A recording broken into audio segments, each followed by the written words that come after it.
டாடா ஸ்டீலில் என்ன சொல்கிறாங்கன்னா, அமெரிக்காவுக்கு நாங்கள் எக்ஸ்போர்ட் பண்ணிகிட்ருந்தோம். ஆனால் இனிமேல் நாங்கள் அமெரிக்காவுக்கு எக்ஸ்போர்ட் பண்ண முடியாது. வெறும் இங்கிலாந்துலேருந்து மட்டும்தான் அமெரிக்காவுக்கு எக்ஸ்போர்ட் பண்ண முடியும்.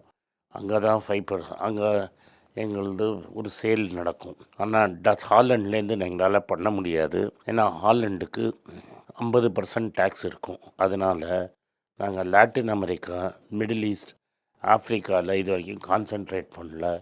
அந்த மார்க்கெட்டுக்கு அதை டைவர்ட் பண்ணிவிடுவோம். அது எங்களுக்கு பெரிய இம்பேக்ட் இருக்காது. டாடா ஸ்டீல் இந்தியாவுக்கு அமெரிக்கன் டாரிஃப் இம்பேக்டே இருக்காது. ஏன்னா இந்தியாவிலேருந்து அமெரிக்காவுக்கு ரொம்ப நாங்கள் ஸ்டீல் அனுப்புறது இல்லைன்னு டிவி நரேந்தர் சொல்லியிருக்கிறாரு. அதுதான் டாடா ஸ்டீலோட அஃபிஷியல் பொசிஷன். டாடா ஸ்டீல் இந்தியாவில் இம்பேக்ட் இருக்காது, ஹாலண்டில் மட்டும் இம்பேக்ட் இருக்கும். டாடா ஸ்டீல் இங்கிலாண்டில் வர இம்பேக்டை நாங்கள் மிட்டிகேட் பண்ணிவிடுவோம்னு அவர் சொல்லிட்டாரு.